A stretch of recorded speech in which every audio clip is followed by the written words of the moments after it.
Good evening, everyone, and welcome to the second installment of the second cycle of the free professional development workshops for artists under the PAiD program.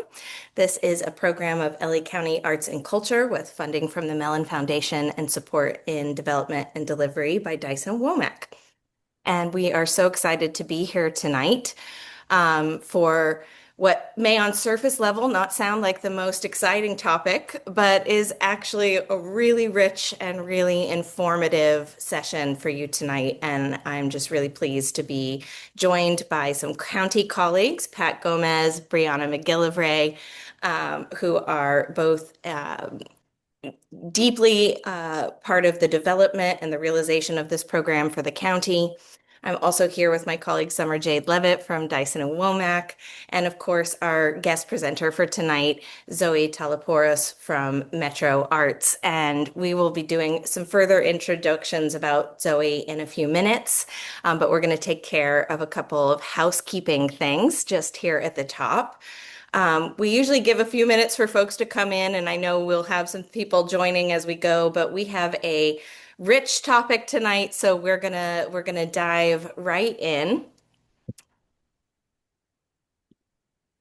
So as I was saying, tonight's recording session, like all of our free professional development workshops, are recorded, and these will be hosted on the county's PAiD website. Not immediately, but we will send emails out to all of the folks who have participated or signed up or registered. So even if you've registered and aren't here tonight, even though you won't hear me saying this, you will get an email once the recordings are up and live so that you can check them out and revisit topics at your leisure. Um, I also want to note that we are doing the Q&A part that we always do with these sessions through the Q&A feature on Zoom. So if you see the little Q&A logo either at the bottom or top of your Zoom screen, you can just go ahead and open that up. As we're going through, feel free to pop in your questions as they come up. No need to wait till the end. And we may bring some questions in as we go through the presentation. Then we'll go through them in more detail during the Q&A section as well. So please feel free to use that Q&A. If you actually showed up tonight, as opposed to watching it on recording, you get the opportunity to have your questions answered. So please feel free to ask them. I think that's kind of it for our housekeeping at the moment, but I'm going to pass it over to Pat Gomez from LA County Arts and Culture to share the county's land acknowledgement. Thank you so much. The County of Los Angeles recognizes that we occupy land originally and still inhabited and cared for by the Tongva, Tataviam, Serrano, Kizh, and Chumash peoples. We honor and pay respect to their elders and descendants, past, present, and emerging, as they continue their stewardship of these lands and waters. We acknowledge that settler colonization resulted in land seizure, disease, subjugation, slavery, relocation, broken promises, genocide, and multi-generational trauma. This acknowledgement demonstrates our responsibility and commitment to truth, healing, and reconciliation, and to elevating the stories, culture, and community of the original inhabitants of Los Angeles County.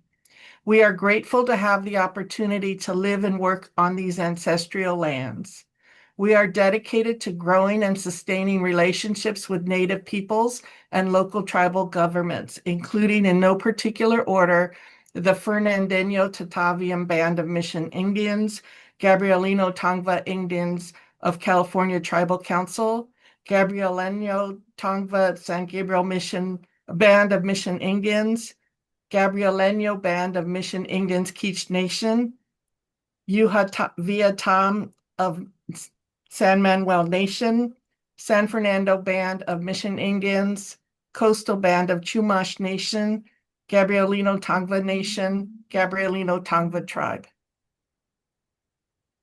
To learn more about the First Peoples of Los Angeles County, please visit the Los Angeles City County Native American Indian Commission website at lanaiclacounty.gov. Oh, you're muted. Thank you. I was just saying thank you. And Pat and Brianna are gonna come back on visuals at the end during the Q&A in case we have any questions specifically that relate to county. But for now, we're gonna say goodbye to Pat and Brianna as we move through our presentation tonight. Thank you. And I'm going to hand it over to my colleague Summer to share a little bit of information about the PAiD program as well, and some of the other elements that are part of the PAiD program. So go ahead, Summer. Yeah, the PAiD program is a multi-year initiative that's funded by the Mellon Foundation that aims to increase diversity, equity, inclusion in the field of public art while supporting sustainability of the LA County creative economy with artists' needs in mind. The program is aimed to address historical barriers that artists face when trying to enter public art, and it also aims to address the wider challenges that artists may encounter throughout their careers. So we have a few different sections to the program. The first is the Artist Council. That is 2 cycles of 2 cohorts of 8 artists. The first cycle ran in 2024, and we are currently in the middle of cycle 2. The cohort of 8 artists are selected to engage in policy discussions to make recommendations to the county. And they will also create a temporary public artwork that will be installed across LA County. The next section of the program is the PAiD apprenticeship, which is also 2 cycles, 2 cohorts of 5 artists who have never completed civic artworks or public art projects, and they will engage in mentorship and training in order to complete their first public art commission. And then we have the PAiD professional development workshops, like the one that you are at right now. This cycle will have 11 workshops in the series. We are currently on the second one. And yeah, you can stay tuned for the rest of the workshops in the series. And then finally, we have the PAiD website, which is a page on the LA County website dedicated to the PAiD program, where you can find recordings of the previous cycle of PAiD workshops, as well as other resources. And here you can find the future upcoming workshops. The next one we have is next Monday on January 26th with guest speaker Noe Montez, who is one of the artists in the first Artist Council. And he will be discussing creative sustainability in public art. And then the following Monday, we will have Sarah Rara, who will discuss crafting compelling public art proposals. On February 2nd. And then just a few days after that, on February 4th, we will have Pat Gomez and Emily Womack, who will be in dialogue discussing the dynamics of working in civic art with public agencies. And then a couple weeks after that, on February 23rd, we will have Hannah Cole and Lita Venieri, who will discuss the different aspects of managing a budget and including contracts, taxes, insurance, long-term maintenance. And then we will have a brief hiatus and come back in spring for a few more sessions that are around fabrication and engineering. Thank you so much, Summer, for previewing what's up to come. And we're really looking forward to some of the Artist Council projects that are going to show up around the city in the coming months. So stay tuned for that too. Okay. Turning now to tonight and what you're all here for. Tonight's topic is next level project management for artists. And we're going to be looking at how artists can perhaps increase their proficiency, understand the process of what it means to be project managing a public artwork, all of the different partners that you're going to engage with in these types of projects, all of the different tasks and items that you're going to need to understand to be really successful at this, whether you're taking on a higher level commission or entering the field for the first time. We are, as I mentioned, really excited to have with us tonight Zoe Teleporis. Zoe is a senior manager of public art at LA Metro. She oversees many art programs for the D-Line subway extension project, Section 3, which includes the 10 large-scale architecturally integrated public art commissions. But before that, she has worked in this field for a lot longer than just at Metro and has experience in a variety of cities, from the city of Berkeley to working as a public art project manager for the San Francisco Arts Commission. She received her MA in curatorial practice from the California College of the Arts. So welcome, Zoe. Thank you so much for joining us tonight. And I am going to hand it over to you. I know we're going to be kind of in dialogue a bit tonight, but let you kick off. Sure. Well, thank you so much. So first of all, thank you to LA County and Dyson and Womack for the invitation to present, and thanks to everybody attending. I want to just start out by saying that I'm here representing myself as an individual and not necessarily a representative of any of the organizations that I am affiliated with. That said, what I'm presenting tonight is kind of like a culmination of my experience learned through working through with different agencies and working through different project models. All of the photos that you will see as part of this presentation are projects that I managed that have been completed. These are all in San Francisco. My current projects are currently in development, so no photos to show just yet. So when Emily and I were first discussing this session, we were talking about talking through the different cycles of a project, the different phases that a public art project is typically broken down into. And where an artist is involved kind of depends on the scope of work that's defined by the commissioning agency. So there's several project models that you might encounter as a public artist. So you may have a contract that is for design and fabrication of the work, which is, in my experience, kind of the most common. You may be contracted for design only. And then I've also worked on several mural projects, like the one pictured here by Craig Calderwood at SFO Harvey Milk Terminal 1, which in this case is a mural project where the artist was contracted for design and did actually, fabricate and install the work themselves, as a muralist. Emily, it sounds like, and from our conversation, you may have some experience where the artist is also managing the installation. That's not been my experience, but we can get into that as part of the conversation. But just, to start us off, just wanting people to be aware that there are several different models of projects that you may encounter with different scopes of work, and that kind of influences how you may set yourself up for project management. Absolutely. Next slide. And to Zoe's point, yes, there are lots of different models, and the models that she was just sharing include ones where you have you're required to project manage really the full breadth and width, so the full picture of your project, and that, like the county, that is how projects run with LA County and other commissioning agencies. And I also just wanted to highlight within that, you know.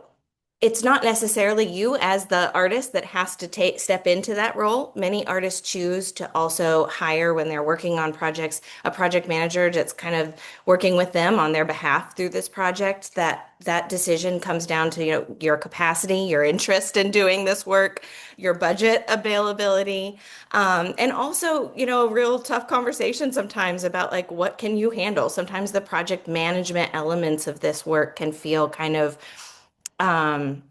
clinical, or maybe a little administrative, and that can sometimes be hard to balance when you're also required to be the creative inspiration for the work. So I just wanted to say that, it's not necessary that you always do all of this, but it's really important, if you are hiring a project manager or doing it yourself, that you understand what you might be asked to manage. So with that, we'll go into the different sections of work that you might be asked to manage in these various various areas. Great. So I'll also just add that in my capacity as a public art professional, I am usually the project manager for the project on the commissioning side. So in many cases, you will have somebody like me that is you'll be working very closely with. And is your primary liaison to the larger team. And so on the right side of your screen, you'll see a list of project partners. So there's many, many people that are involved in making these projects happen. So we'll do our best to kind of let you know like who you might be working with, at various times. So once you have been awarded a commission and you are and you've executed the contract with the commissioning agency, this is where you start your project planning. And it's very important that you read your contract very carefully. This is also, some artists will hire help, a lawyer or other kind of, legal help to help them work through the contract. Um, but all of your deliverables and your timelines are going to be outlined in your contract. And so all of your work is going to have to line up with the schedule and deliverables that the commissioning agency has set forth. So you'll have to develop a budget. Sometimes this happens during the proposal phase. Otherwise, sometimes you're given a lump sum. Different agencies have different ways of, requiring artists to present budget information. Sometimes it's a lump sum, so you just get like one big, chunk of money per milestone. Some people ask for receipts, and very detailed accounting of everything. Um, and one of the things that I've seen artists do, especially in a lump sum model, is that they haven't they haven't budgeted for everything that they can possibly anticipate in the project. So um, I've listed some common budget items that we can talk through. And I know, Emily, you've got your own models and input on this as well. But in general, you'll have your artist fee. Sometimes that's fixed. Sometimes that is also determined by you as a percentage of the budget. You'll need to have insurance. Sometimes it's, general liability insurance. Sometimes it's risk of loss if you're transporting artwork. But insurance fees can vary, and there will be a section in your contract that dictates what the type of insurance is that you will be required to hold for the duration of the project. You may need to hire project consultants. So this is where if you decide to hire an outside project manager, you'd need to budget for that. Many projects require that you produce renderings and other kind of digital files.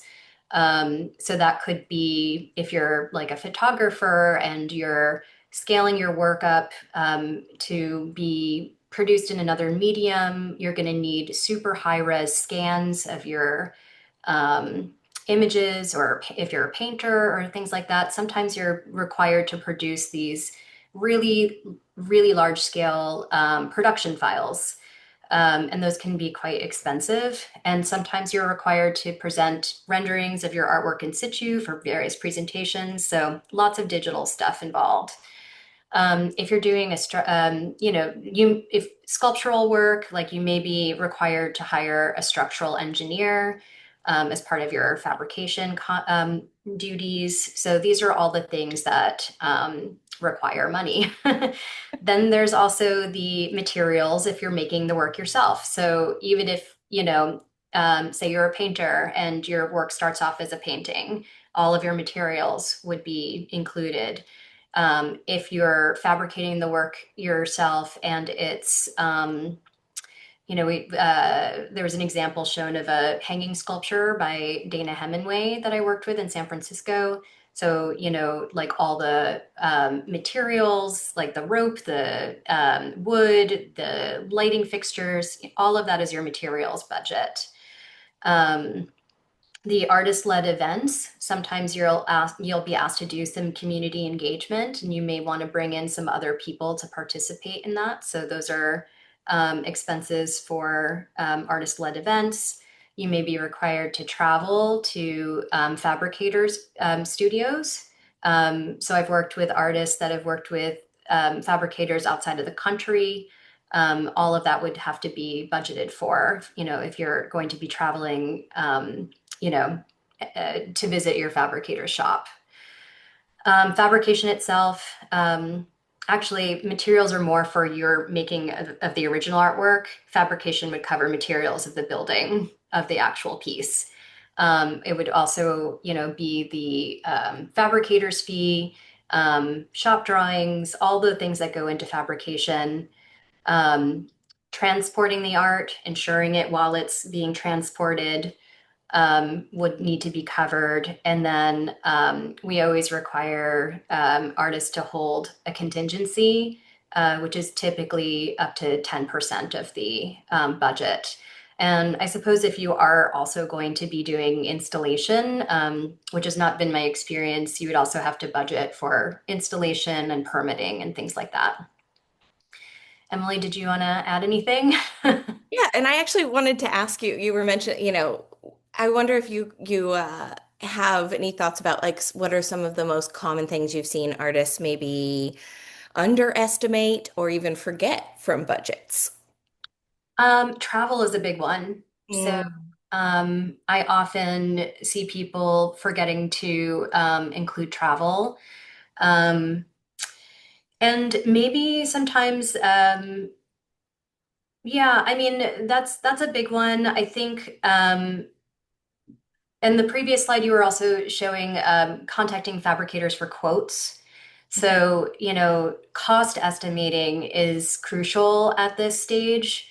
So making sure you get, pretty accurate quotes for what you're going to build, but that could change. So I think one of the pitfalls that I see is like people, an artist might develop a budget, but then it doesn't really like develop over time. And so you have to really stay on top of it for anything that fluctuates and be able to move things around in order to make sure you're not, caught with a deficit at the end. Absolutely. And I also just wanted to share a template we often share with artists that kind of I think, when we talk about tools and tips, there's so many softwares, there's so many budgeting things, there's all, finding the one that works for you is great. But this is just a Google sheet. It doesn't have to be high tech, it doesn't have to be expensive. The softwares you use to help you develop budgets, what it needs to do is make sense to you, be comprehensive, and give you a chance to understand change. And so what I wanted to share with this template is what is most important about this. And these are just some, many of the things Zoe was just saying, things you might need to bucket, engineering, digital fabrication, all of the, all the way down the list. But what I wanted to highlight in this template, and you can get these from so many folks, but including us, if you ever want to reach out, but is this total, actual, and variance. It's really helpful to have a model that allows you to have a budget total that you think you're going to spend and a place to put in what you actually end up spending and seeing those variances. That happens so much. You definitely see spaces where, you thought it was this, it's going to change, and that can be positive and negative. And it's not necessarily about getting everyone exactly right, but following that through the life cycle of the project. I also just wanted to share additional resource with that, which is a cash flow analysis. This is almost, I would say, almost more important, well, equally important. You got to understand what you're cash flowing to cash flow it. But and we're going to have a much broader conversation about budgets and stuff in a few weeks as summer previewed at one of our specific projects about or workshops about this. But this is really about understanding when you get money in and when you have to send money out.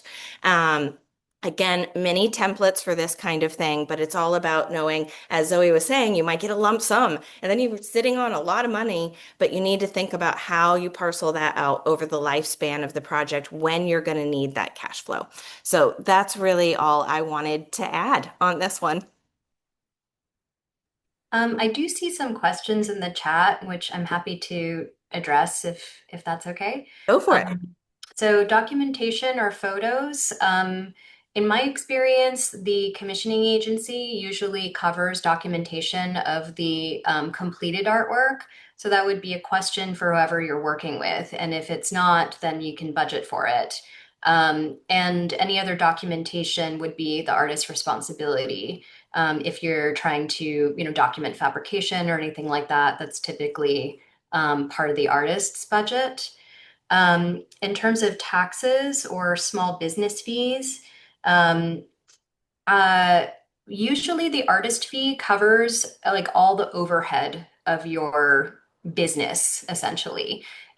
So your studio, your taxes, things like that should all be included in the artist fee as because you're sort of representing yourself as a small business. So that's that all of that typically is covered in the artist fee. And then for taxes, I think that, I just want to mention that oftentimes the cost of materials can be tax exempt for public art projects. So that would be a conversation you would have with your commissioning agency, because there's a whole process to go through, to have materials be tax exempt for fabrication. Everything else would be covered under your artist fee, I believe. And just to say, we are going to have a tax specialist with us at the session on budgeting. So if this is this area you really want to know more about, definitely please come to that session.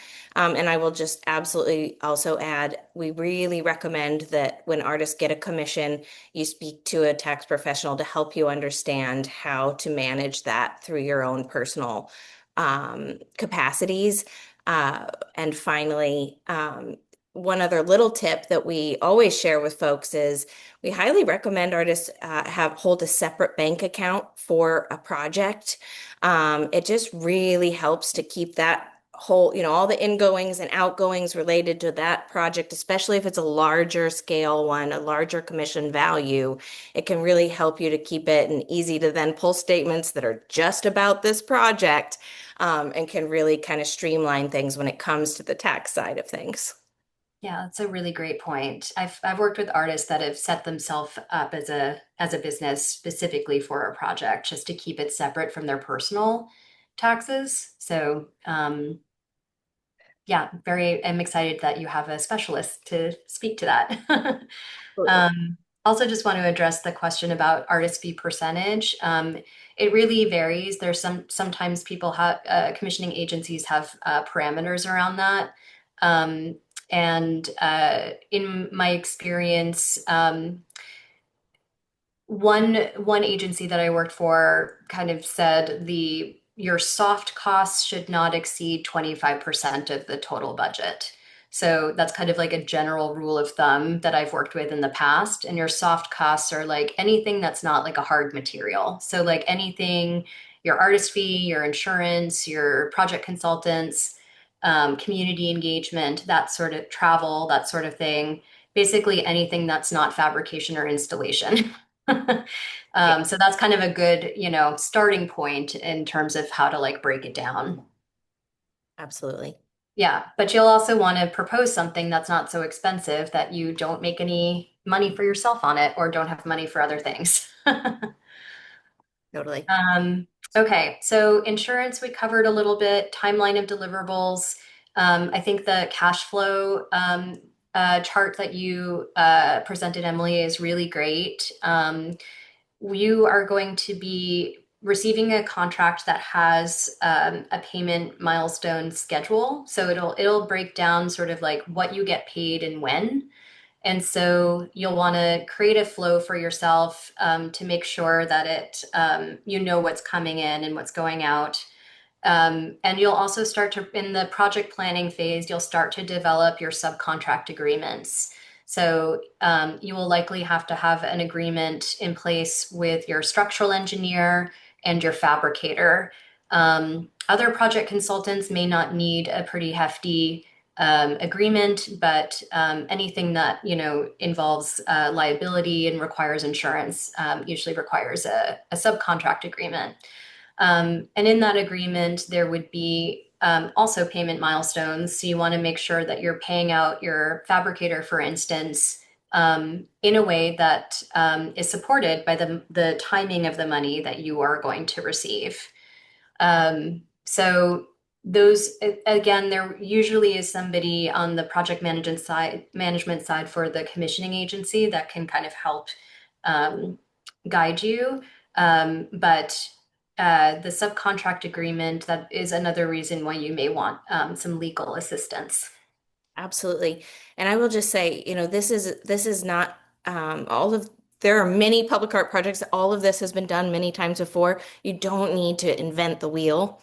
Like really rely on connecting with peers that maybe have done projects or reaching out to public art consultants like us or other folks, and of course your commissioning agencies to give you, you can ask for subcontract templates.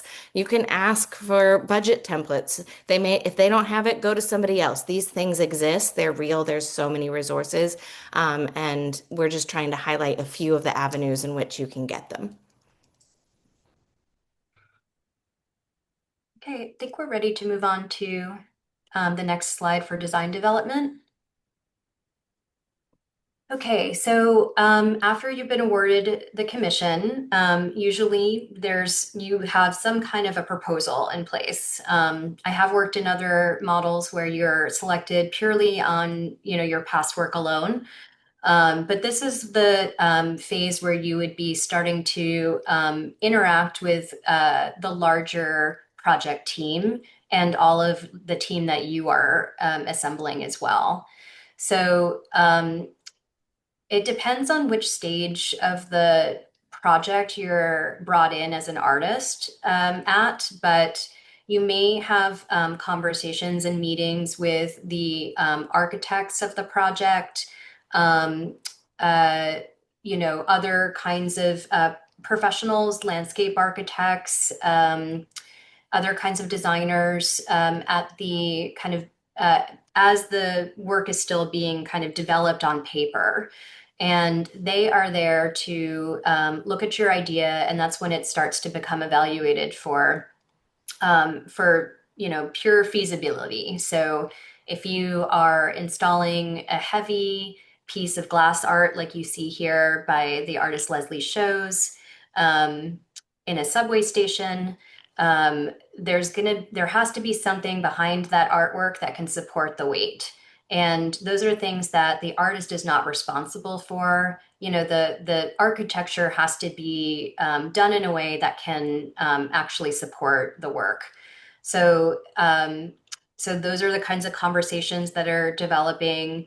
There may be some actual design work that needs to be done. Maybe your work needs to be developed in consultation with various communities, and some community work is required to kind of finalize imagery. Sometimes you're asked to present your idea to various committees or commissions, and they may have comments and ask you to revise things to develop your idea. So there's usually a period where things are refined and developed further before you get started on working with a fabricator to actually produce the work. You would be working with a fabricator at this time, likely to produce material samples or prototypes of the work. I worked on a project that was a series of hanging discs, and so we did a mock-up in the fabricator studio just with cardboard. So, I mean, it can be like very simple. It can be like 3D modeling needs to happen. There's all sorts of ways to kind of just keep testing things out so that we know that what's in your brain is going to actually be feasible in real life. So those are the kinds of things that are starting to be developed. The project manager that you work with will integrate your work into the development of the construction drawings, which is what the general contractor uses to actually build the work. I don't know if this is a good time to sort of introduce the various roles. Yeah, and I wanted to say, the jump from the slide before this, I don't know if I can figure out how to go backward. Yeah, of, project collaborators to this slide is pretty big.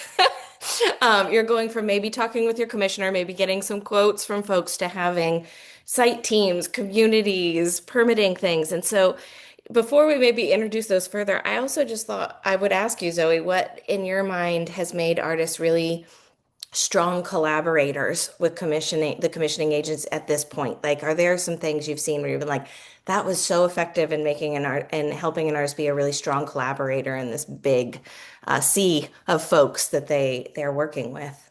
Yeah, I mean, I think that it can be a little intimidating to be working in this completely new world. So, you're working with architects and construction people. It's a whole other language, a whole other world, and it can feel a little bit intimidating. So I actually think that like it's quite effective when the artist is very open-minded and just simply asks for what they want. And you know, doesn't try to sort of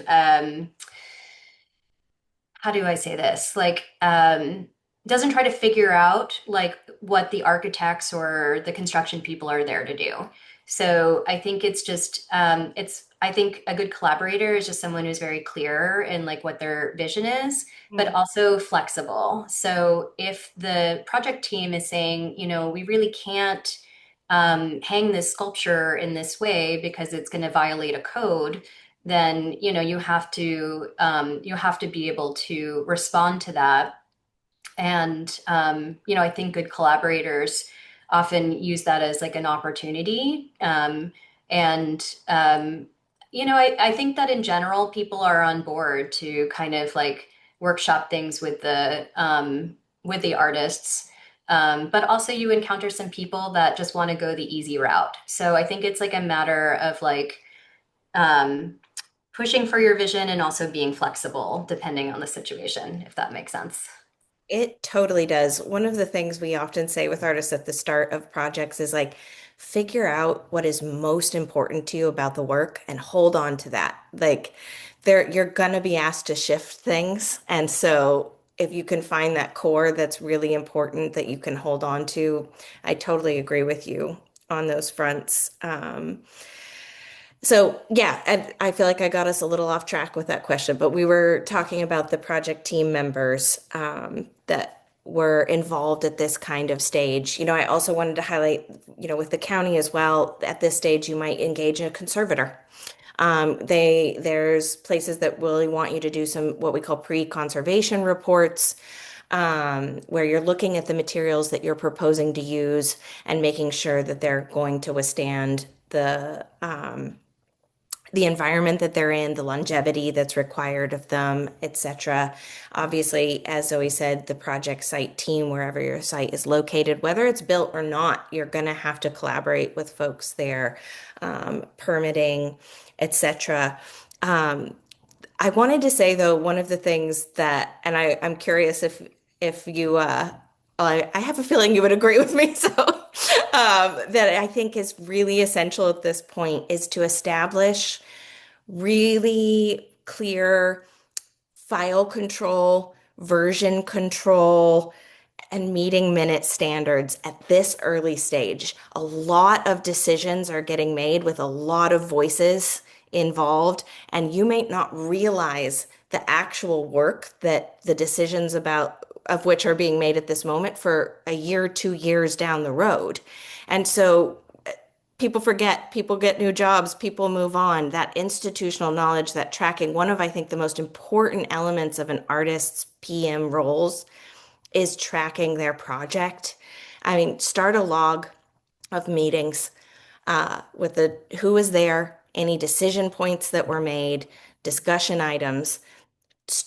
Understand your file structure, start it soon. You may change it down the road, but try to be really organized. As Zoe was saying, you're getting feedback from construction, from architectural, from commissioning agency, maybe from permitting agencies, all of those folks commenting. And so it can be really easy to lose track of what's the latest design drawing, what's the latest engineering drawing. And so I think a tool I really recommend artists do is again, this can be Google Drive. This doesn't, we're not, you don't need to have Asana. You don't need to have, crazy levels of project management things here, but understanding your file tracking, understanding your meeting minutes, and really tracking approvals at this stage. Those material samples and prototypes that you were talking about, they they become if they're signed off by your commissioning agency and the folks at the site that you're working in, that becomes the thing that you hold up against the final work down the road. So you can say, maybe somebody new's in place and they're like, well, we prefer a different finish. And you're like, well, this one was signed off and approved. I can go back in. And I just really wanted to underscore that during this phase of design development, clear tracking of documents is such an incredible skill to have. Yeah, I don't know if there's anything you want to add there, Zoe. I would just say on the flip side, if you decide that you want to change anything, you absolutely have to let people know because it Yes. can't just show up later in fabrication. So all of these processes are in place, for the tracking is important, all the decision making is important. And so if you're getting, into fabrication and you find that something's not working and it needs to change, that all needs to be communicated with people. There are often, design presentations and approvals that happen. And so if something changes, you kind of have to like go back to the starting point of it. So I think, yeah, you're right, Emily, just like a Google Drive is fine. I personally like to organize my work by phase because, that kind of helps me keep track of drawing sets as they develop. Absolutely. You're speaking about communications there. I wonder if you could speak a little bit about the expectations for artists in terms of communications with all of these various folks. Like, I think one of the questions we get asked a lot is like, I just got a project. It's going to be a 2-year project. Am I going to be expected to is this my full-time job now? Like, what are the expectations around communications that you've seen in the projects that you've lived in for the artists? That's a great question. I think it varies depending on there may be some communication protocols actually listed in the artist contract. So Mm. um, you in many cases, all communication with the project site team goes through the commissioning agency. Yep. So a lot of it is kind of contract based. So, you would be responsible for communication with your fabricator and sort of, whoever is under contract with you. Anybody that you don't manage a contract with, you should be there should be someone who manages that contract in the room with you while you're talking to them. And I've seen that happen before where sometimes artists are frustrated if something is not getting done, or they have a personal relationship with somebody. And so they start having conversations on the side that, impact the project. And, then it confuses the rest of the team and everybody has to catch up. So, and there could be some, liability issues as a result of that. So just the expectation that I have with artists that I work with is that I'm just looped in on anything that, that I'm kept in the loop on what's going on in their contracts. But if they want to talk to the general contractor or an architect, that it all go through me. Yeah. I also wanted to say, a lot of the folks that artists are encountering are working as employees of larger institutions, whether it's a commissioning agency or the site, the airport that or the architectural firm or the construction firm, et cetera. And those folks show up to a 9 to 5 job and they're doing their jobs and they have meetings. And I think what we see a lot in some of those instances is they'll be like, let's set up a standing weekly or standing bi-weekly. And that's part of a workflow. When you are an independent contractor as an artist, you're not getting necessarily paid for every hour of every day in that same way. And it doesn't mean you shouldn't do those things. But I wanted to highlight that because I think it's really essential to make sure you're factoring in the amount of meeting time and communication time that you may be asked to engage in, especially during this design development period, which can last, I think I don't know, what do you think? A short design development phase is maybe like 3 to 6 months, but it could be up to 9. Like, I don't know. What do you think? In my world, it's been years. Yeah. So, like we're looking at Leslie Shows' project, which I started out on as a program associate, just get with like helping with artist selection, and then 10 years later, I finished as the project manager to install it. So this was a 10-year project. So I mean, I don't think that's typical, but it can happen. And some of these projects are multi-year. And I think to your point, artists have other projects and some people teach or have other jobs. And so it can be really difficult to manage your time.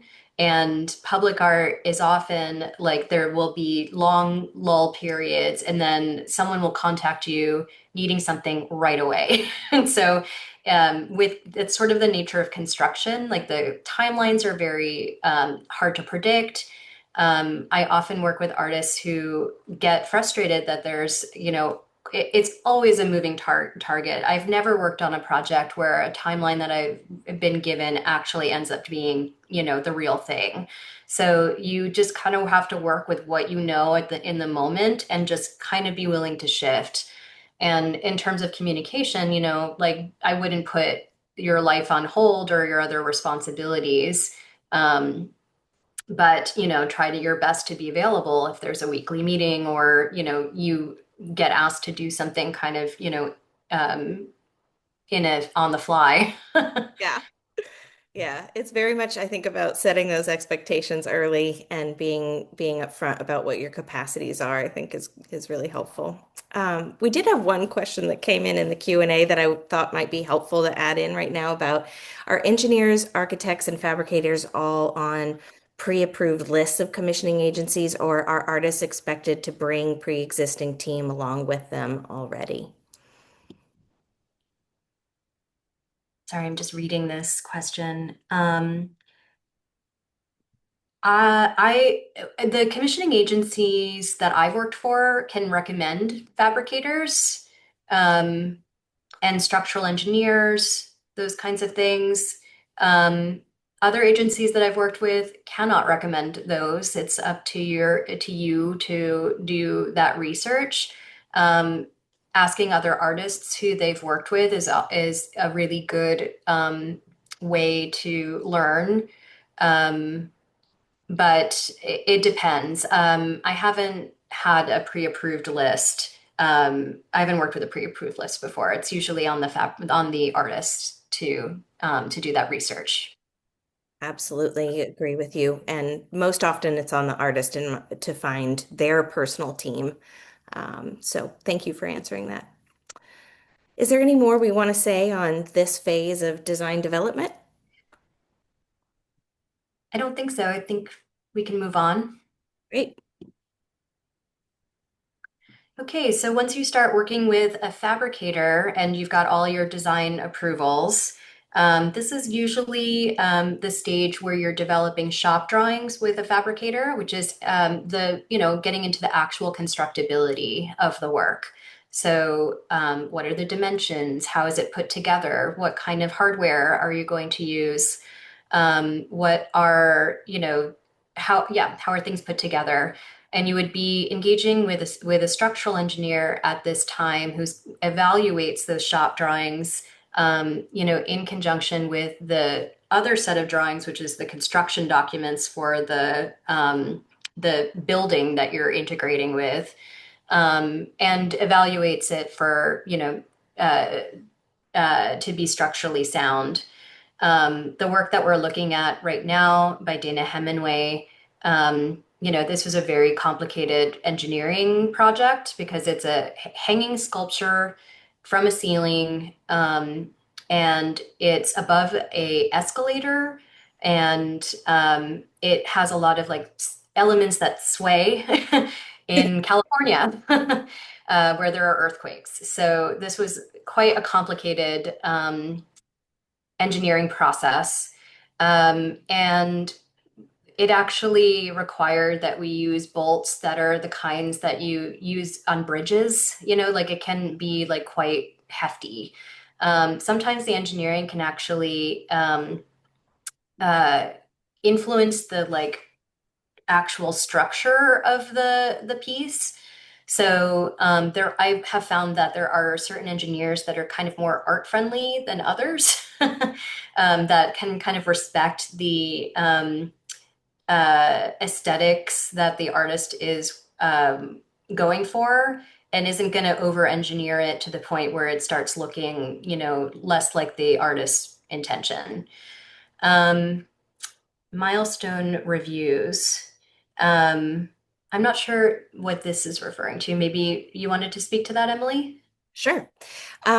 So as we're talking about like levels of engagement and things, one of the things to note in your contracts is if your payments are tied to sign-offs or reviews, like maybe 20% of your fabrication done or 50% of your fabrication done.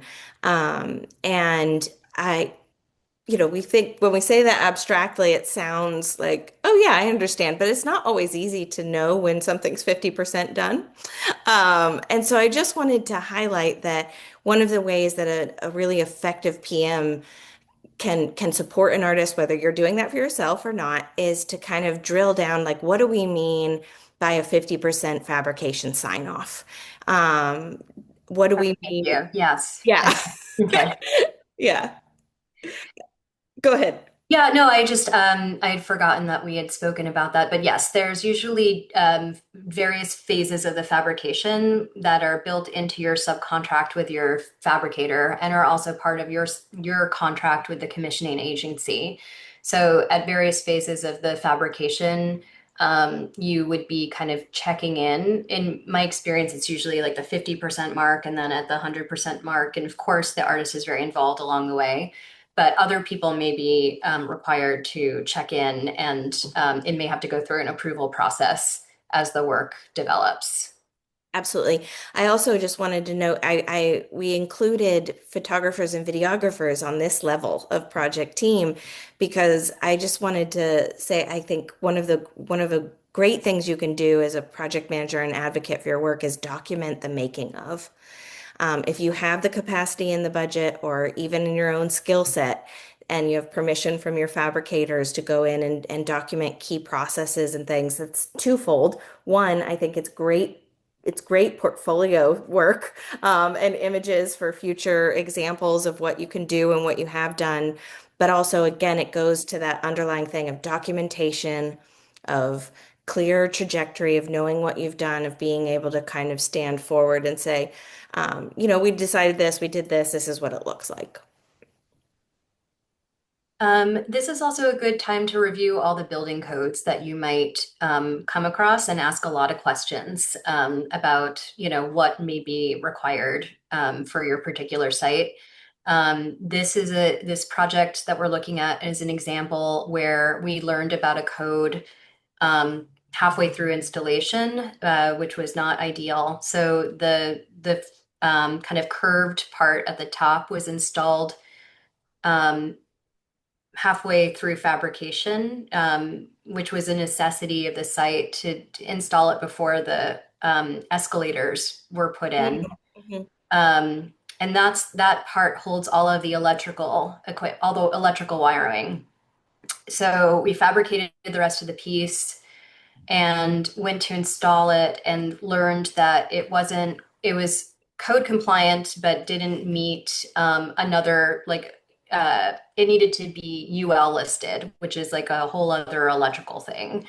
So the fabricators had to get up on lifts and redo all the wiring at the top of the piece before connecting anything to it, which just was a really harrowing experience. So just this is the during the fabrication process, this is the time to like be asking lots of questions about codes that you may not be aware of. This is also when you're going to start to develop your maintenance plan. And so documentation is also very important for that, especially if there's lots of pieces or custom pieces. You'll be planning for a percentage of the work to be held, like the materials, as an overage or an attic stock, so that in the future, if there needs to be parts replaced or maintenance of some kind, there's kind of a shelf of pieces to use. What else? For your installation plan, this is also when you'd start to be in dialogue with the installer, either the installer that you hire or in my experience, it's the installation has always been managed by the commissioning agency or the general contractor. So it depends on what it is. Like if it is generally, whoever installs the work needs to have a general contractor's license. And it depends on, the skill level and the trades that might need to be involved. So if you're working on like a really, really big glass wall, that would likely be under the general contractor's purview, and hire, skilled glaziers to do that kind of work. Something like we're looking at here was installed by a fine art installer that had the credentials to do this kind of project. So you'll start to work with your installer on an installation plan, which does things like, is there going to be an escalator in the way? What kind of lifts do I need? How do I get into the building? All of those kinds of things. That or if you're making a sculpture, how does a crane pick it up? Where's the pick point for the sculpture? Those are the kinds of conversations you start having at this time. We had one person just ask if you could clarify what you meant by overage or stock. Oh, sure. Basically, it's a percentage of your materials that you would set aside for future maintenance. And so in some cases, it's called an overage. I've also heard the term attic stock and they refer to the same thing. I just want to say I love that question. I really encourage artists to just you're stepping into being in fields, so many of the, from we mentioned conservation, permitting, engineering, all of these things. You're not going to know all of these fields' terminologies, just like they don't know yours. And I think it's so powerful to just raise a hand and say, what does that mean? I I think, do it all the time. yes, absolutely. Absolutely. I'm curious at this point, Zoe, if there's and I know we haven't gone through all of the stages yet, but if there's a stage maybe we've covered yet or haven't where you kind of see artists run into the most trouble, and if there is something that you think they could do earlier on that might help to avoid that common pitfall. That's a good question. I think I think a common pitfall is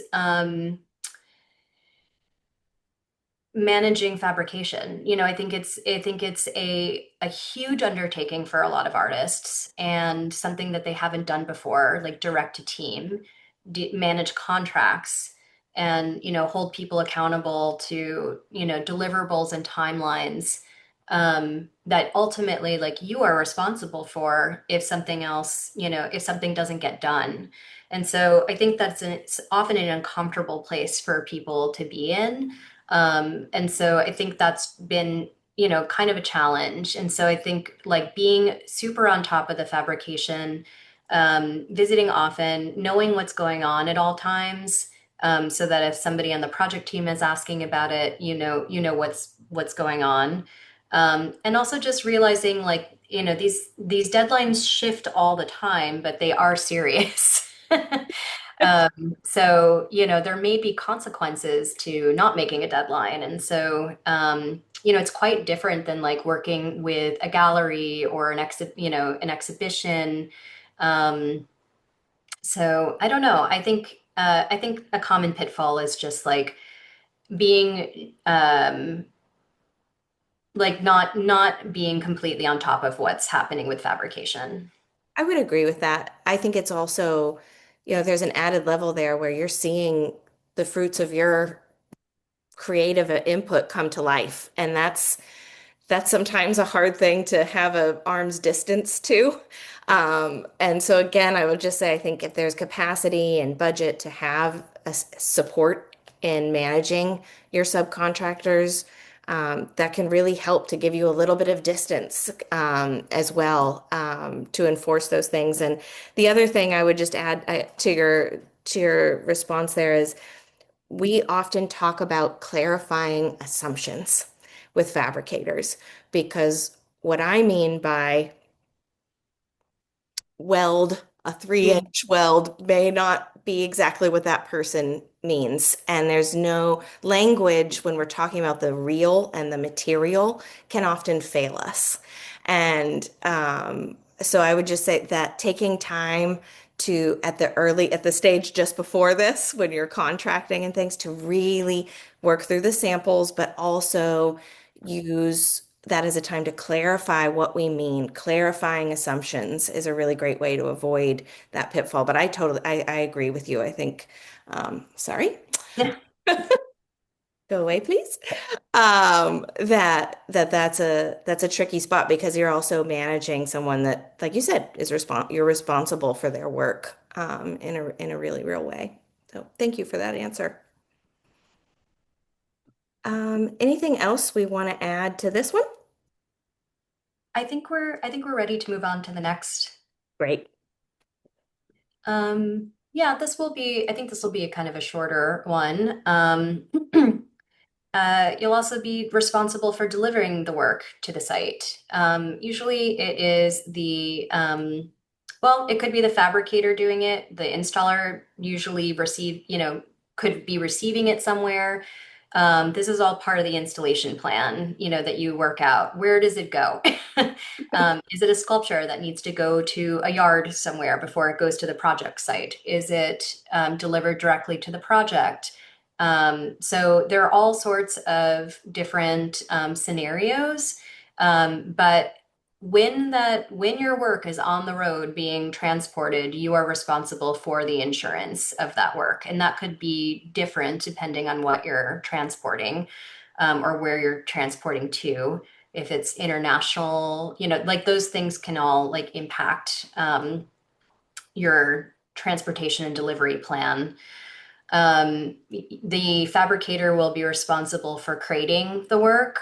Um, I usually recommend doing a condition report on the artwork before it gets created so that you have very good documentation of the condition of your work before it goes into a crate. Um, then when it gets delivered to the site, it kind of changes hands of ownership. It goes to either the installer or, the general contractor. Whoever's receiving it is then responsible for it, and it's under their insurance and their purview. So, if they open a crate and they find that something's broken, then that starts a whole insurance thing where you have to figure out, did it happen during transit? Did somebody drop a crate when they took it off, take it off like a truck? I like to be there when the work is delivered to just see what happens, So if a crate does get dropped, then I know about it. So basically, at this point, you're like really making sure the work is protected as it goes from one place to the next. Your delivery plan might also need to include like the equipment for offloading the work, or coordinating with a site in some way to make sure they have the equipment to receive it.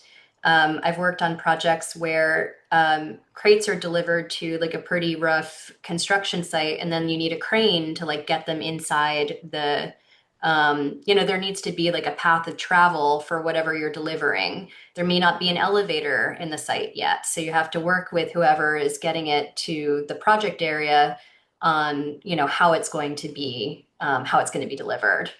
Um, I haven't worked with artists on installate like permitting and things like that, but you may need to like close off a road or something, to be able to deliver safely. So all sorts of things, and you may need permits for that. So there's all sorts of things to kind of think through step by step in terms of getting the work to its final location before it gets installed. Absolutely. That is so true. I will share one little example. We installed a piece that was transported on 12 54-foot trucks, and we had a sequence of four of them arriving, and they had to every day, and they had to offload within 2 hours because the next one was coming and there were street closures. So I share that because this is oftentimes seen as kind of like, oh, it gets there, but it can be a pretty involved step that requires careful coordination, planning, etc., especially again with the project site team. Often folks will want you to deliver larger things maybe after hours so as not to disrupt the day-to-day workflow at their offices or site, wherever it's going. Just to say, it's not something just be like, oh yeah, we'll get it there. There is a lot of coordination that can happen at this point too. I remember why I chose this image for this slide. Yeah.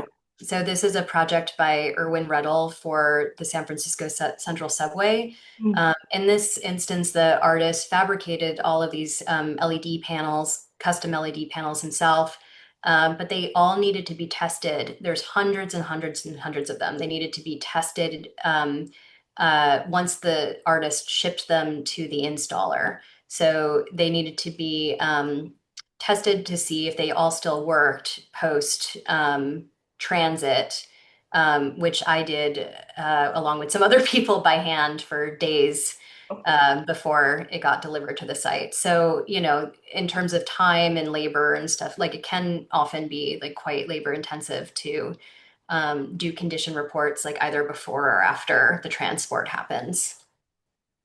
I love this piece. It's really beautiful. Okay, last phase. Let's go. Okay, so for installation, your installer will need to pull a permit to install the work, most likely. And so, depending on the location of where that is, that could be a whole set of permits. So, um, this is an artwork by Leah Rosenberg for SFO International Terminal. And so for this project, this was actually part of the airport that was already built when it was already built and operational when we made the work for this location.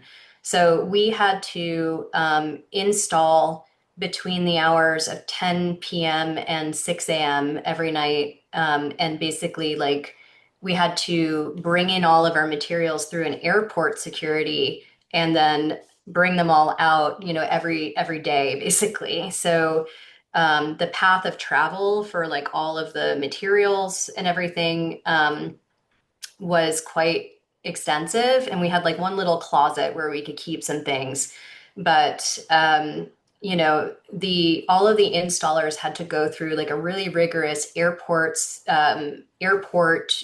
security training. And then there's also security training that is generally required on construction sites that you as the artist, your installers, everyone would need to go through. So that all needs to be coordinated in advance. You have to coordinate, you have to let people know on the site, what you're doing, and it all has to be sequenced with other work that's going on. So there's a lot of coordination that happens beforehand. We did already kind of touch on general contractor versus fine art installers. I think for me, the difference is really, kind of what is being installed and how specialized the trade needs to be.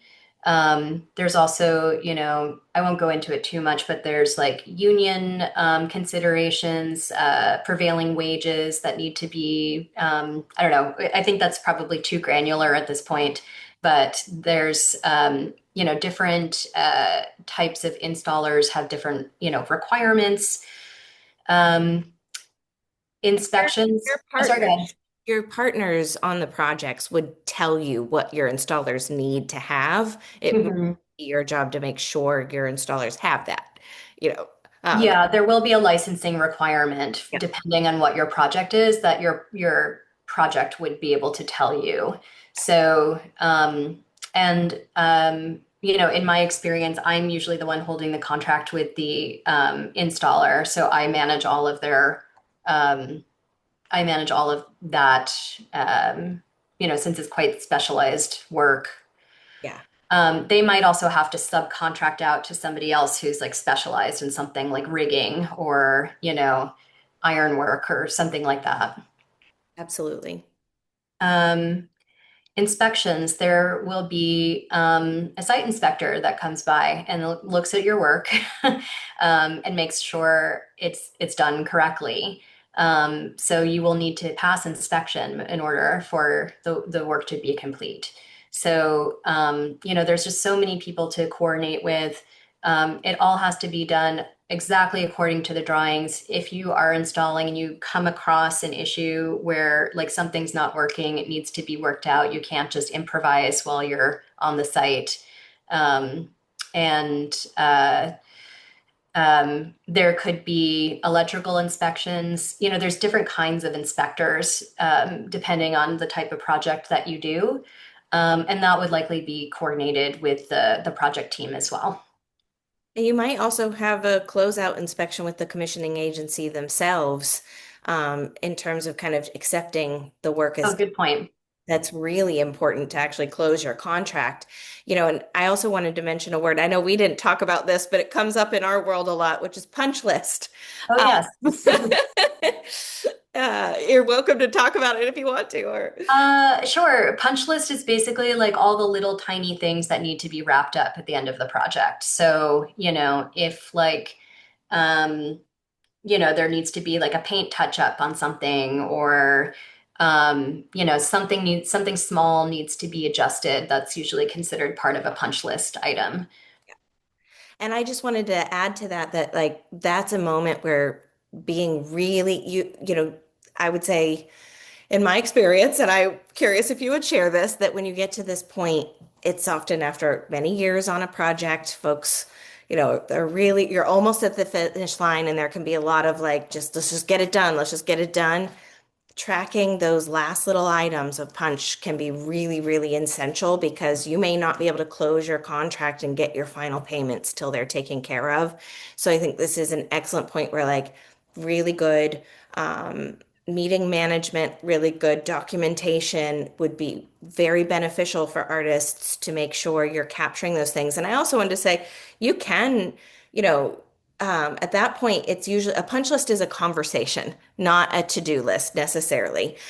We always have conversations with artists at these points about like, they might agree or disagree about whether something's a requirement for them to do or not to do. And I think just going in with that level of openness, because it's not going to be you doing it, it's going to be your team doing it, is really important, even though you're almost at that finish line. And sometimes it's like, we just want to be done. But those are key elements. Um, the closeout documents. I don't know if we discussed this one too much, but I'm happy to. I think this one for me really falls in line a lot with what LA County, and I wanted to kind of share this.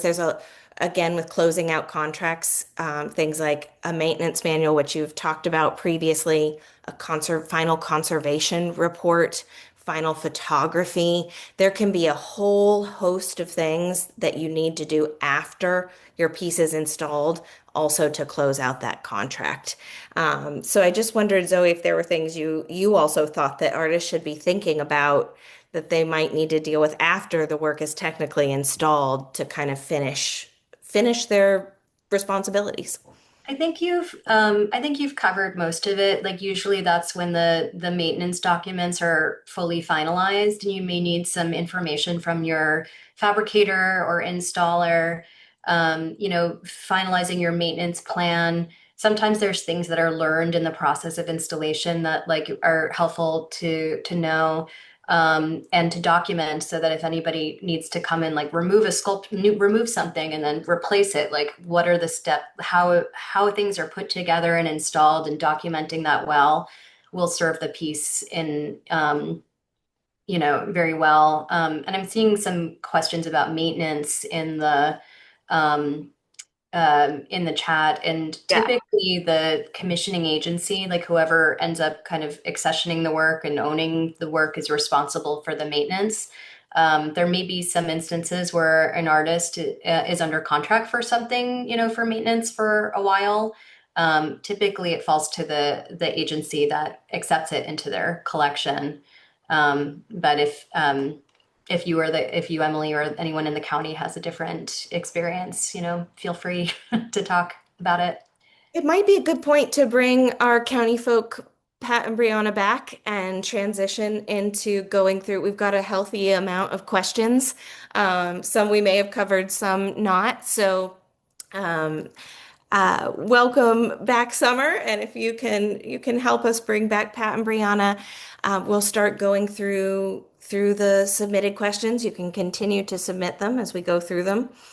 I think we've answered some of these already around the type of percentage for the artist fee. But just to recap for that, it can vary. I think often a standard is about 20%, but definitely check in, with your commissioning agency. Some folks that goes up a little bit and some down, but I think we covered that pretty well earlier. Um, so I'm going to jump in with these questions, and Zoe, feel free to respond as you want to, or pass it to Pat, Brianna, or myself if you want to. So, would you advise setting up a new business for each commission? I would not. Same. Three no's. I mean, a lot of times artists will set up an LLC or something of that nature, and it's just like that's their business entity, and that they use that for all of their business. Um, yeah, Absolutely. Thank you. The next one, how do you budget for time and materials when the project changes? that's always so difficult because that would could be something unforeseen, but generally what's going to happen is you're going to have a contract for a specific piece that you're doing. And if because of no fault of your own, that piece needs to adjust, that's really going to be an opportunity for a readjustment of the contract. And we generally, when that happens, are going to ask for a revised budget that would reflect what needs to happen. And then we'll look at it and work with the artist and see if the funding is there or how the funding can be found. If it's something we really want, the artist really wants, the project really needs, and there's funding there, there may be an adjustment in the contract. But it's case by case. Zoe, anything you want to add? I saw you nodding along. No, that's exactly my experience as well. So, like we do our best to make the parameters of the project as clear as possible, but there may be some unforeseen changes, and could be sometimes the architecture changes and the scope of the project needs to change. And at that point, you would evaluate to see if a contract modification and is necessary, and if there's funding. Just, I agree with everything Pat said.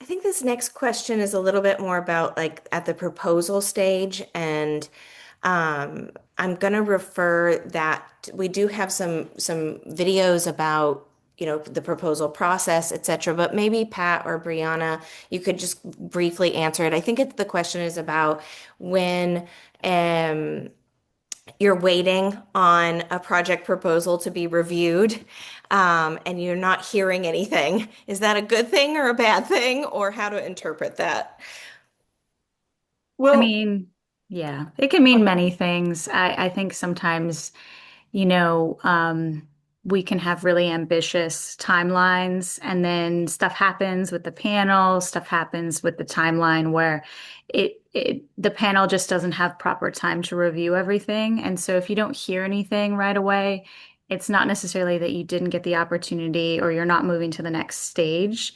It could just be that, we need a little bit longer in the selection process. But Pat, feel free to add. the only thing I would ever say on top of that is if we let everyone know at the same time if they're at that proposal stage. It's, generally odd if you submitted actually a proposal for there to be a long stretch of time between the person that we're looking to hire and us informing people whether or not they've had it. So uh, generally it's going to be something internal's going on that has nothing to do with you. It's really relating to the project. Thank you so much. Okay. Who would you direct questions about coding and permitting to? Well, what we do, because we do require artists generally to pull their own permits. Sometimes we'll be able to work depending on where it is in the process of the overall construction of a building that's associated with the artwork to get that permit sort of added on to the permits they're pulling for the building. But what we do is as soon as we have a good sense of what that project is, before it's fully engineered, but the concept is well established, we set up a meeting between the artist and our liaison with building and safety. And Mhm. they'll look at the project and they'll say, yes, you need a permit. No, you don't need a permit. All the questions can be asked. They'll walk the artist through the permit process. And that's really the time to like ask all the questions. And then generally us as project managers for the county, we're also there. And we ask a lot of questions that we know that the plan check person may not be as forthcoming because they assume people know things because they're used to working, in all honesty, with contractors who are building buildings.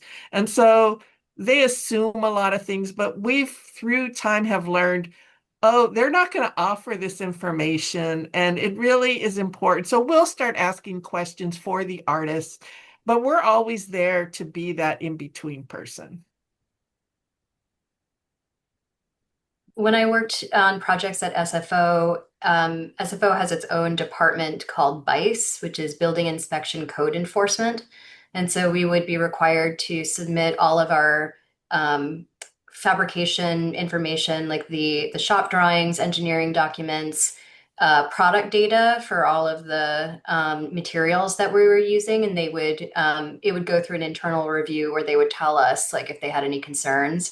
And something we didn't touch upon in this uh, webinar yet was so fire safety has come up a lot in my experience. So making sure the materials that you're using are not flammable, or if they are, they're coated with like a flame retardant. And so those are things that often come up during fabrication as well. So you may have to,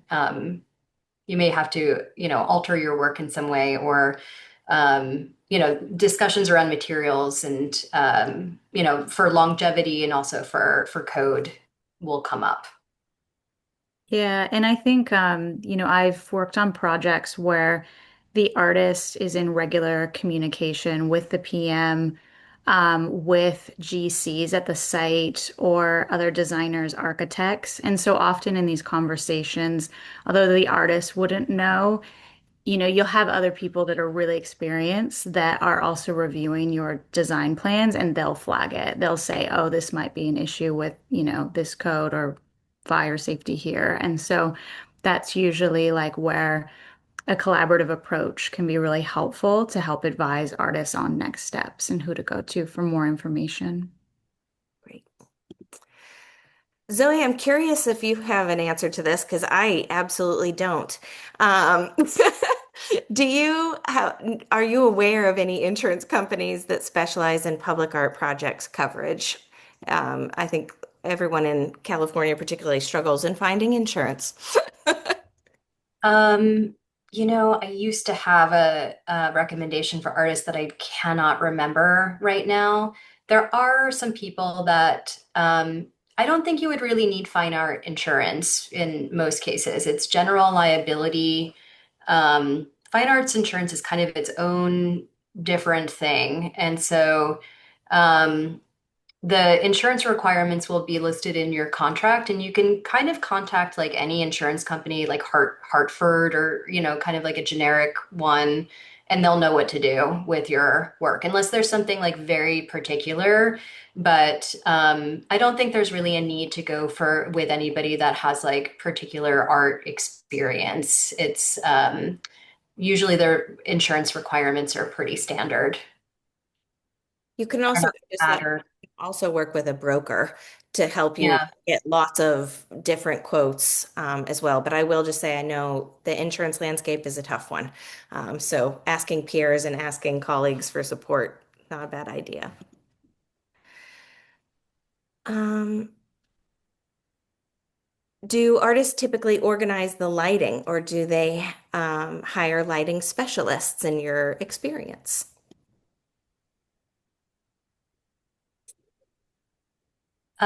Typically, it depends on the project. If there's budget for a lighting designer, um, the project side has always managed that in the projects I've worked on. So it's usually me working with a lighting designer while the project is being developed. And we may bring the artist in at a certain point for consultation, but I've never worked in a situation where the artist was responsible for it. Artist like lighting is one of the things that happens at the end of the project too. Like there's usually some sessions with the artist where you're um, adjusting the lighting, the position of the fixtures and other, dimming and things like that.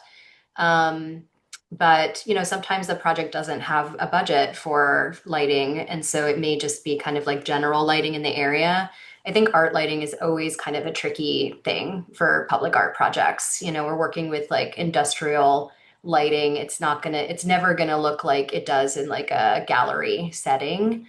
So it's been a little hard to manage expectations around lighting in my experience with artists.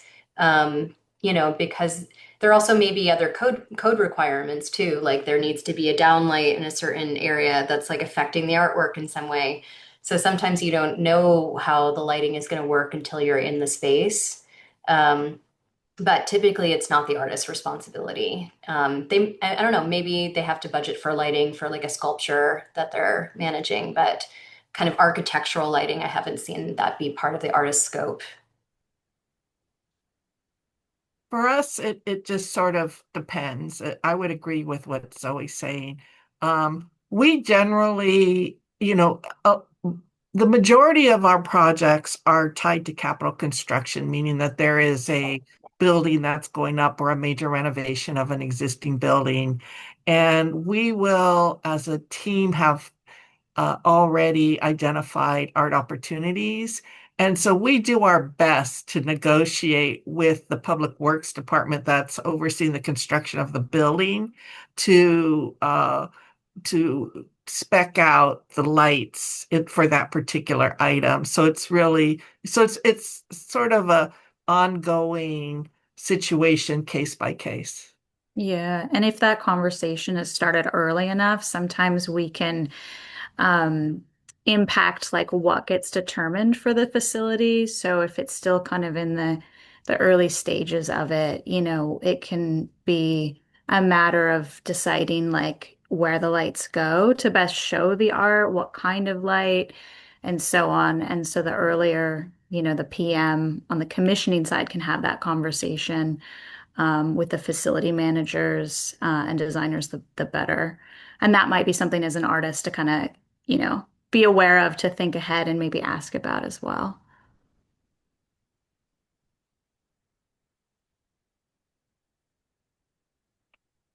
You're Oh, you're muted. muted, Emily. Thanks, guys. Getting a little late, tired for me. We had a good question about does anyone have any ideas about how one might find a pool of project managers? Um, that's kind of interesting because there's project managers. There's also a field of art consultants, which a lot of art consultants have the skills to be project managers.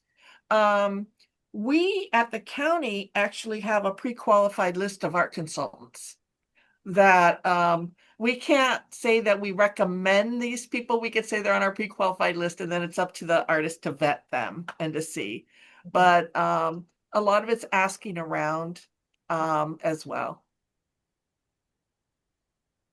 I've also seen instances where, artists have hired colleagues or peers who have maybe done projects before and learned all of the skill sets as a project manager. And, I think we're all what was I trying to say here? When you're working on something for yourself, it's a lot harder than when you're working on something for someone else. And if you have a really smart, really on it, really organized, really thoughtful colleague, peer that needs the work in the art world and wants to commit that time to it, there can be pathways depending on the project where your network of artists, of peers, of colleagues can step in and really provide that level of support, especially if they've done this on projects for themselves in the past. And often, that can be a really great way of co-supporting and co-building relationships within the artist community. So, yes, there's art consultants. I am one. Dyson Womack is one. I'm always going to advocate for our field. But you can also look local and more close to home. I think what we've seen tonight is that it's about organization. It's about being open to having difficult conversations. It's about understanding complexity, being flexible. Those are skill sets artists have in droves. Sometimes it's just hard to do it for yourself.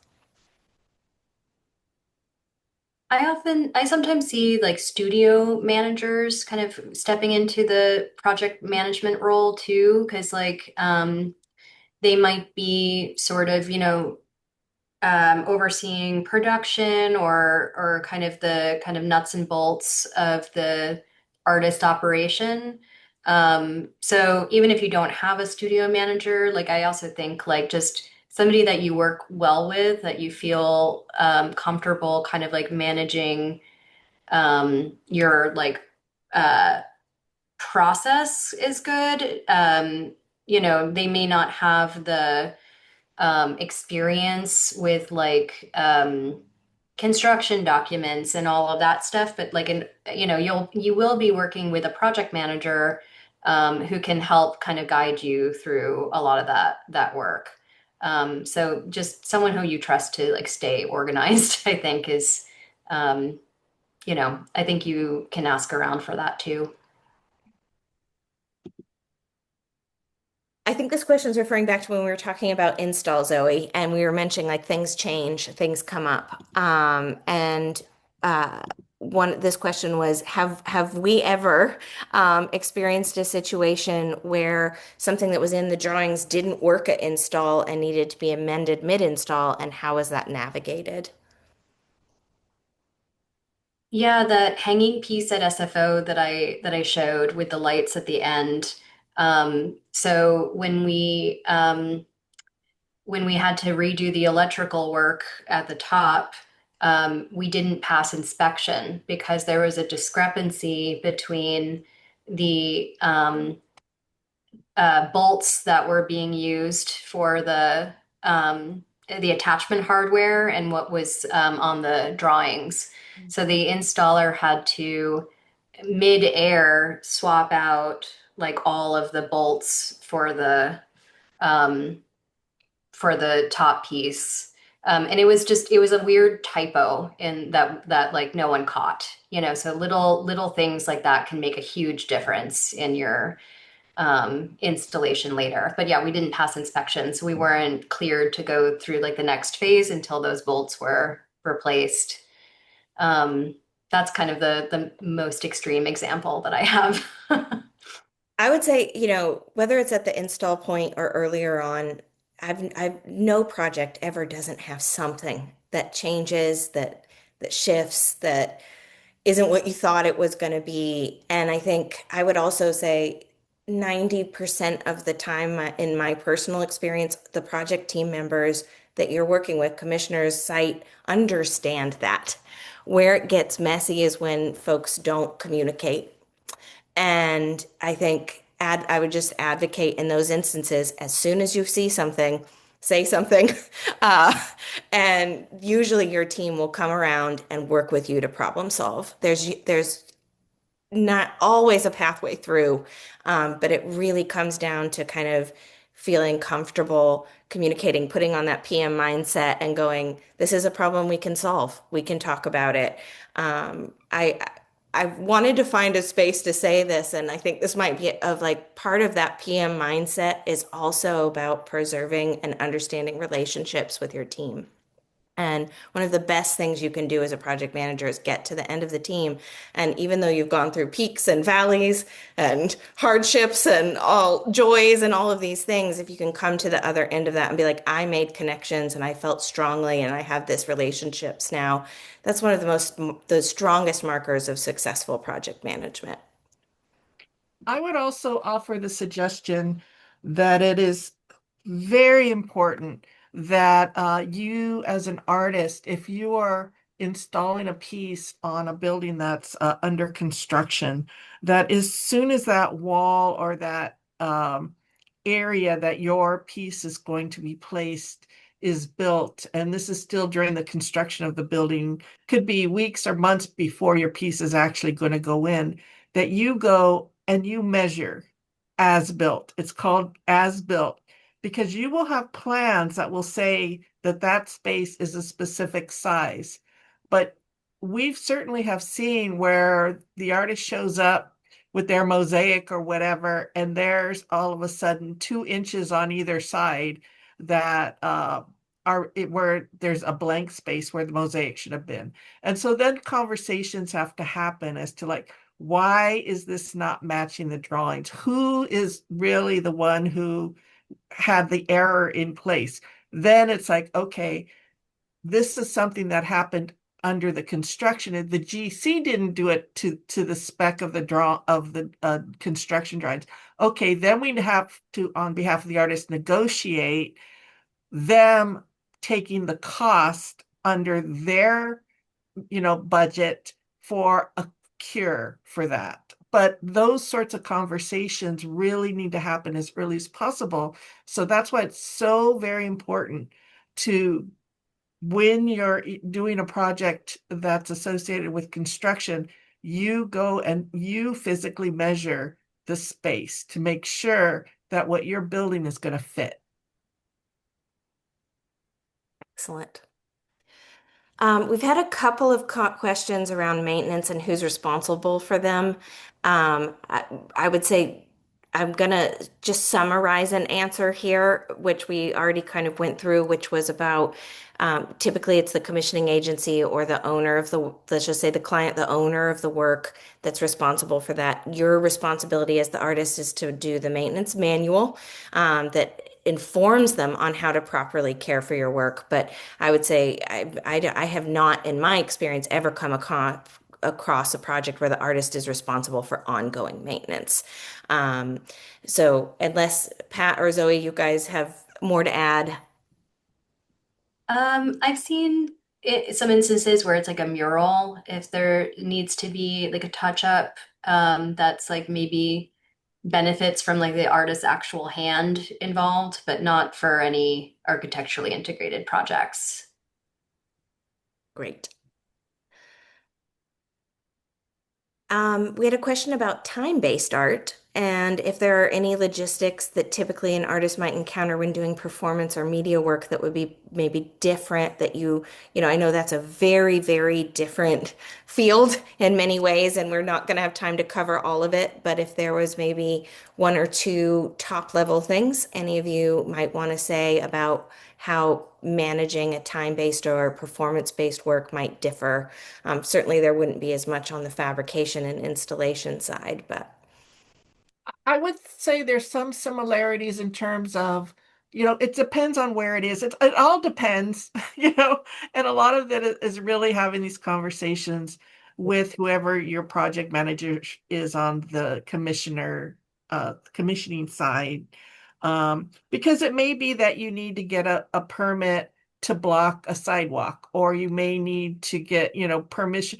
So there may be permits and permissions you need to get, but certainly whoever you're working with can assist with that. But also there will still be a review of your concept, mostly to ensure that, there's safety, there's all of those things, and materials. And then they'll need considerations for, like, is somebody going to be there watching it? How is it going to be kept safe how's the artwork going to be kept safe? So there's all these many questions that can come up, but they're always going to be really specific to what it is you're trying to do, what's the duration, where's it going, and so forth. absolutely. Um, Question about budgets. Are contingency amounts always paid out at the end or only if the funds have been spent by the artist? And I imagine that might be different. So I'm curious the panel's perspective. We actually build in the contingency in the contract as what we call a milestone, which is a way to be paid. And so in our contract, it's generally going to be 10% of an total project budget. So we would expect going in that the artist is budgeting for the amount that doesn't include that. Hmm. And then if it's needed during the contract, then we sort of have a conversation with the artist and we release those funds to them. Then if there's money left over, then we negotiate with the artist for additional work. Generally, it might be maybe we purchase some artwork that's going to also go in the site. But we will work with the artist to see how that gets utilized. It's not just a money. All of our funds have to be for services rendered. And so we need to identify what are the services being rendered. So it just becomes basically if no funds are used from our contingency, then we have a conversation with the artist about other services they might want to do. Generally, it's going to be an art purchase, maybe a painting or something that can also enhance the space. Zoe, what about in your experience? Mine is similar to Pat, although, if there is something left over, it would go back to the commissioning agency. I've not worked where that's been negotiated to purchase something or, Hmm. um, and sometimes, um, if the money isn't used, it can be applied to another public art project. So, it can pad a budget for a different project that's like maybe lacking in funds. So, they can be pooled in certain ways, like internally. Um, I've also worked in models where there's just a lump sum for each milestone. So the artists aren't responsible for providing any kind of accounting of the what's being spent during that milestone. It's like if they have met the deliverables and they get this lump sum of money, and how they spend their money is kind of up to them. So if you're managing a budget like that, I would plan for a contingency so you don't run out and be on the hook for something. But that would be paid out as a in the end, if as a lump sum, if you've completed all the deliverables in your contract. Excellent.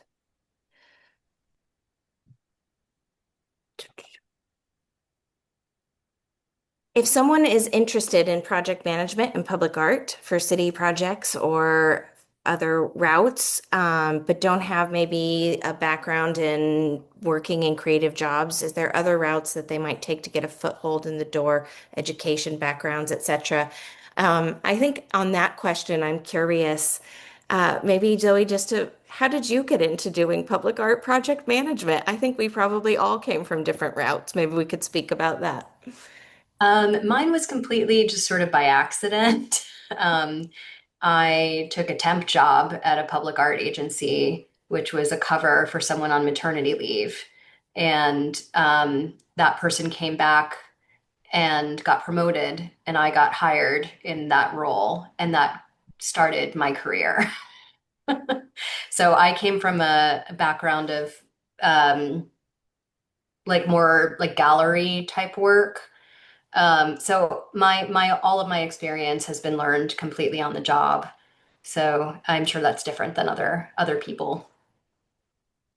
Same for me. I kind of fell into this by accident, but did have a background working in the arts and galleries and for museum, and then also just like having a bit of experience over the years, just like coordinating things and managing kind of like productions of things. And I think that a lot of these skills that Zoe has highlighted so well can be very universal. It's so much about organization and thinking ahead and thinking around problems and being a good communicator and collaborator and just having these kind of skills of managing multi-part processes, and if you can do that kind of in one area, you'd be surprised where it's so welcomed in so many other places. So yeah, I think that there's lots of avenues into the same place if you want to get there.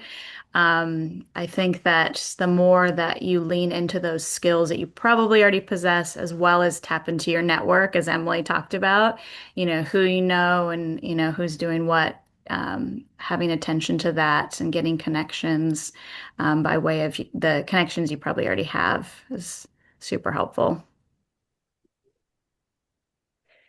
I totally agree with all of those answers. My pathway was one through being an artist and then working in the education and nonprofit field. And I think where what it comes down to is having a desire and interest, and taking advantage of those small opportunities as they show up. Maybe a friend needs help with a project and you can start to learn some skills and build that there. It doesn't necessarily need to be through formal education. It can be a space that you can really hone those skills and then start building a portfolio of projects you've worked on. Getting permission from the artists, of course, but to be able to say, I did this on this project, I supported this, is a really great way to kind of get a foothold. And if somebody's doing a guerrilla style show a piece in a park somewhere, or get involved, find out what needs they might have, and see if you can start to build that skill set. We are getting very close to time, and we have a couple of questions that I see coming into the chat that relate to some of the other topics we've covered in workshops in the past. So I also just want to take a moment before maybe answering a final question or two, just to say, please check out the LA County, and the website's on a slide we're going to go to in a second, the LA County Arts and Culture PAiD program. home base on the website. It's got its own kind of space where you can look at the previous recordings of the workshops from the last years. If you have questions, particularly about how to apply, what projects might be right for you at the state, where you're at, medium, looking for larger projects. There's 16 workshops already up there that specifically address things like how to apply, how to get commissions in those areas. So if you have questions about that, I highly, highly recommend go in and dig in and dive into those recordings. Um, I'm just going to scan what questions we have left. Um,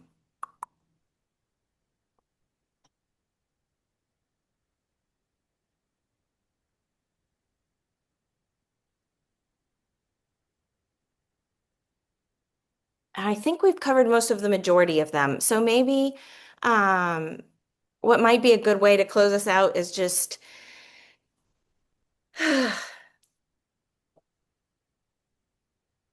do folks have Zoe or Pat or Brianna, any kind of final thing you would like to make sure an artist comes into thinking about when they start a public art commission that might help set them up for success along the route? And we'll start with Pat and Brianna, and then I'll end with you, Zoe. Do you want Take to it away, Pat. Okay. I would just say that as you're coming in, you will generally have, we talk about the project manager, and I think it can be confusing because there's really two different potential project managers.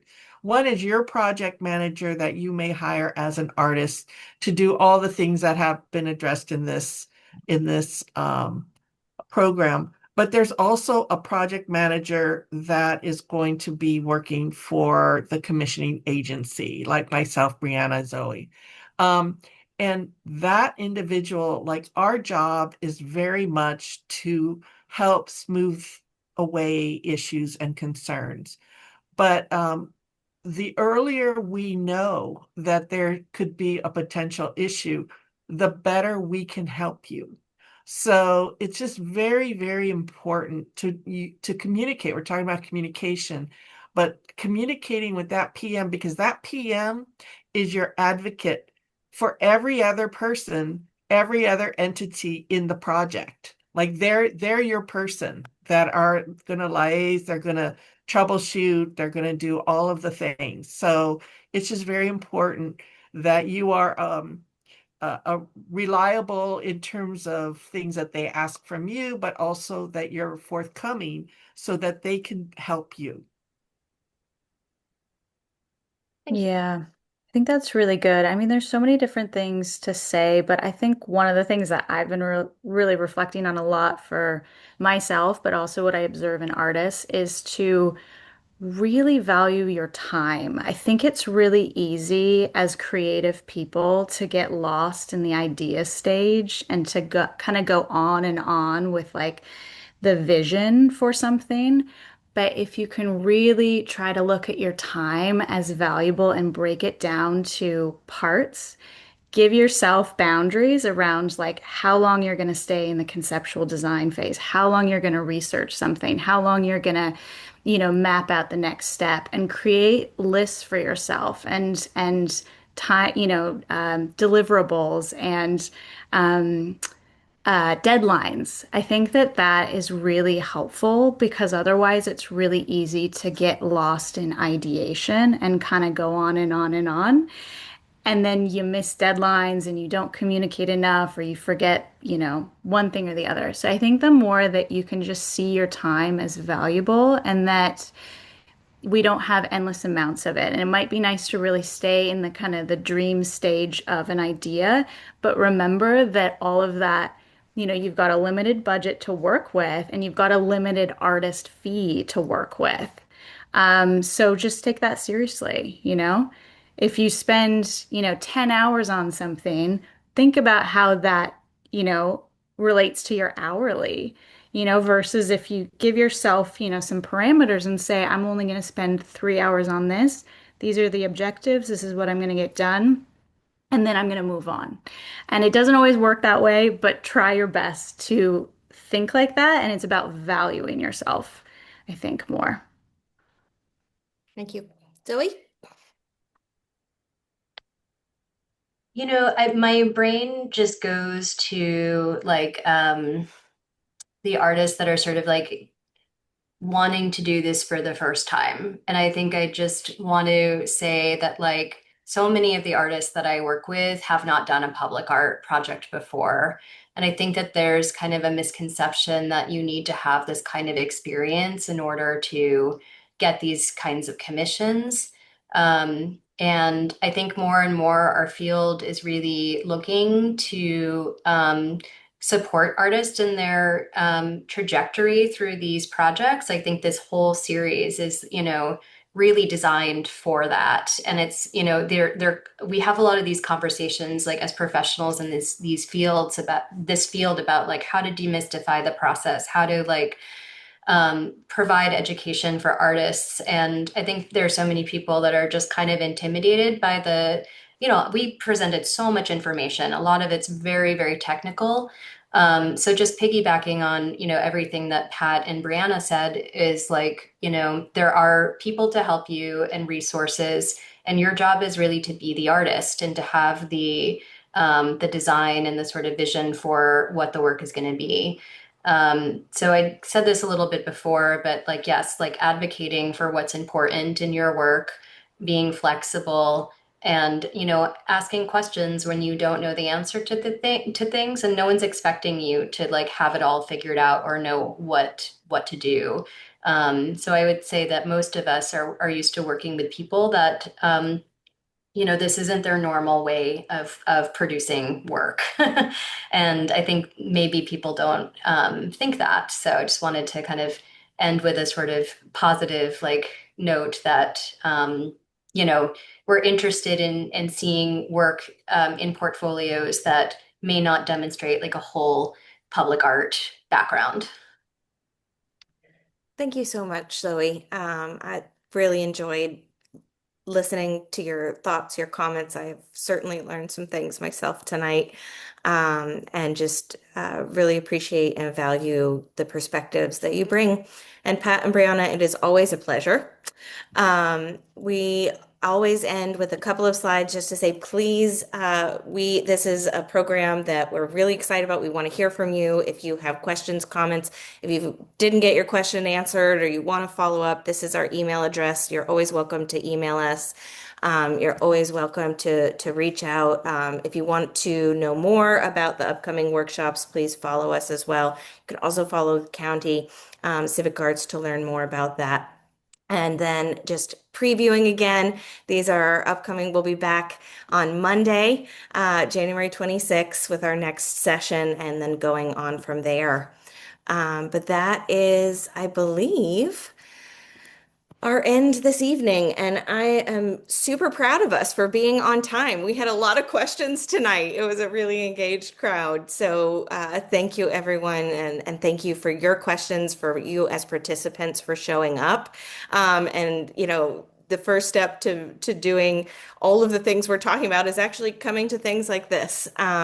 So we really appreciate and value your presence and your giving an evening to this. And of course, thanks again to LA County Arts and Culture for entrusting and working with us on this program. And we'll be back soon. And thank you.